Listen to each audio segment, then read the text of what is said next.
குரல் நல்லாருக்கு, ஆனா தமிழ் சுத்தமா இல்ல. மெல்லிசை மன்னர் எம்எஸ்வி சொன்ன இந்த ஒரு வார்த்தைக்காக அழுதுகொண்டே ஸ்டுடியோவை விட்டு ஓடியுள்ளார் இசை அரசி பி சுசீலா. எம்ஜிஆர், சிவாஜி காலத்துல இருந்து இன்று வரை தன் தேனினும் இனிய குரலால் நம்மை கட்டிப்போட்டவர் பி.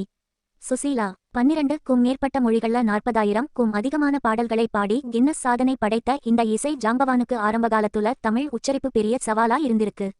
சுசீலா முதன்முதலா பாட வந்தப்போ அவரோட குரல் பிடிச்சிருந்தாலும் தமிழ் சுத்தமா இல்லாததால எம்.எஸ்.வி அவருக்கு வெறும் ஹம்மிங் வாய்ப்பு மட்டும் தான் கொடுத்தாராம். ஒருமுறை எம்.எஸ்.வி கோபமாக பாட்டு சொல்லிக் கொடுத்தபோது அவரால் அதை சரியாக பாட முடியல. உடனே கண்ணீரோடு ஸ்டுடியோவை விட்டு ஓட்டிட்டாராம். தயாரிப்பாளர், இயக்குனர்னு எல்லாரும் எம்.எஸ்.வி.யை திட்ட அடுத்த நாள் சுசீலாவே போன் பண்ணி, அவர் என்னை திட்டல, அவர் சொல்லிக் கொடுத்த மாதிரி என்னால பாட முடியலையேன்னு தான் அழுதேன்னு சொல்லியிருக்கார். அந்த அளவுக்கு தன் வேலையில சின்சியரா இருந்த சுசீலா அம்மா அடுத்த ஒரே வருஷத்துல முத்தமிழையும் அழகாக கற்றுக்கொண்டு வந்து தமிழ் சினிமாவையே தன் குரலால் ஆளத் தொடங்கினார்.